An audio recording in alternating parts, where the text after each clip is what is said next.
Okay, so I was thinking, right? What would I do if I could only either A, collect manga, or B, read manga? Now, obviously, right. Okay, I get what you're saying. Hey, how can you read it if you're technically not collecting it? Okay, yeah, okay. I just mean more in the sense, when you're buying manga, do you actually love the collecting aspect of it, or do you love the reading aspect of it? Because, like, for me, right, I could not imagine not reading manga consistently, every week. I just couldn't. It's part of my routine now. The routine of going to a Barnes & Noble or a Books A Million or an actual physical store to browse manga. I haven't done it in a good long time. Honestly, if I would have done it, you probably would have seen a video, like a manga shopping video. Those do relatively well on YouTube. And it's tough, even though Books A Million and Barnes & Noble actually do okay deals for manga, percentages off hardcovers, buy two, get one free, those kind of things pretty regularly. So that feeling when I first started getting into this hobby of going with my friends to places to browse manga, because again, we were starting collecting. So there was a bunch that we didn't have that we would have wanted, that was kind of somewhat at a time easy to find. And I also think what's kind of made going out somewhere and shopping for manga, if you remember when it really boomed, especially here on YouTube, and some would say here like in North America in general, it was hard to find stuff. So even going to find the latest volume of a popular series, a Chainsaw Man or a Jujutsu, a Shonen Jump series, that now you can find a popular Shonen Jump title, a stack, at a Books A Million or a Barnes & Noble. So that's kind of gone too. Because what I do really enjoy is I have a few secondhand shops somewhat close to me. It's still kind of a journey. And that's more interesting than going out to a brick and mortar store to go manga shopping. And that's kind of one point for me in the column of I'd rather read than collect. But on the flip side of that, right, there is nothing like, you get a little extra pocket money, a little extra cash to treat yourself, and you buy a bunch of stuff online and those boxes come. You feel bad for the mail person, I understand. I do too. But when you're opening up those packages, even if you don't do YouTube stuff, when you're cutting it open, you're pop, and you're looking at all this manga that you've been excited to get, that does something to me inside of my heart. That, listen, it's retail therapy. Even if you're having a bad day, you get a box of manga, when you get home, you're excited, and it just kind of makes your day better. And even though maybe I don't go out as much, nothing can take away that feeling. And again, that would be a point towards collecting.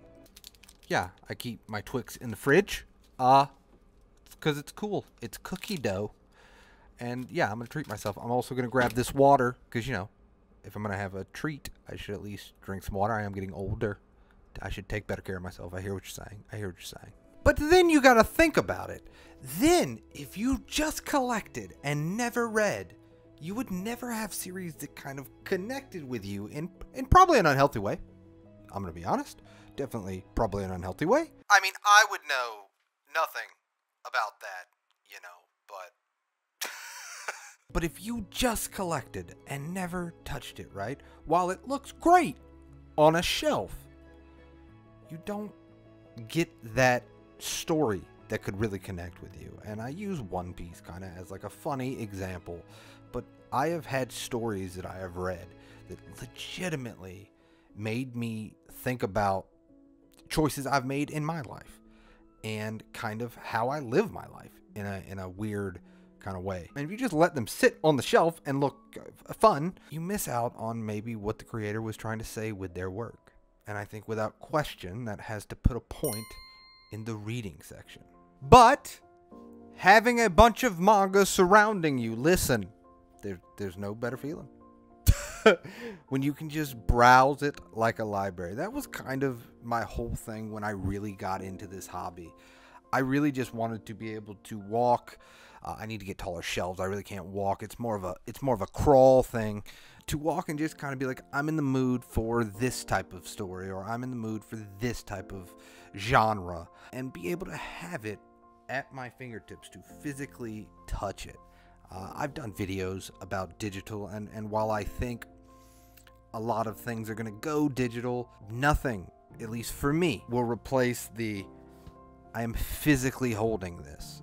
This can't get deleted out of anywhere. I mean, I guess if something happened to the home that it's sitting in, yeah, technically it'd be deleted, but no company can make a choice and take something away from me. And that's why I would kind of land on physical collecting. And like I said, it just looks incredible. I've had a bunch of people walk into this room and be like, man, I really loved what you've done with this, with reorganizing it and putting it together and building shelves. That's all part of the journey as a collector. You know, think of all the times, you know, you put together a Target bookshelf or one of those IKEA bookshelves, and then you lost a piece, and then and then it wouldn't fit, and then, you know, you're like, I think it's missing a piece. It actually didn't even ship with the piece that it need. You know, it's been good and bad. But still, that's your story as a collector.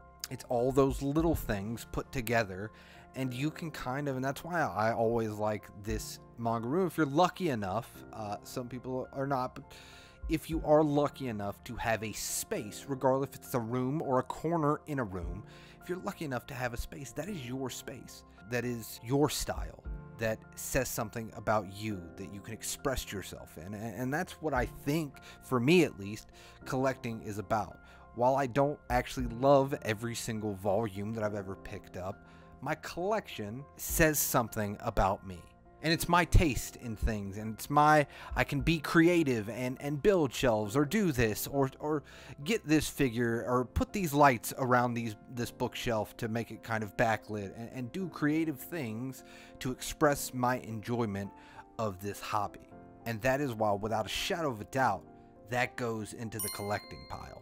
Because while people think that collecting is just spending money and consumerism and things like that, and while yes, it has a little bit of that in it, I think what is not talked about enough is that collecting is a way to express yourself. And I think that's so important. But honestly, the point of this video is I see all the time on like Twitter. No, I'm sorry, not Twitter, X.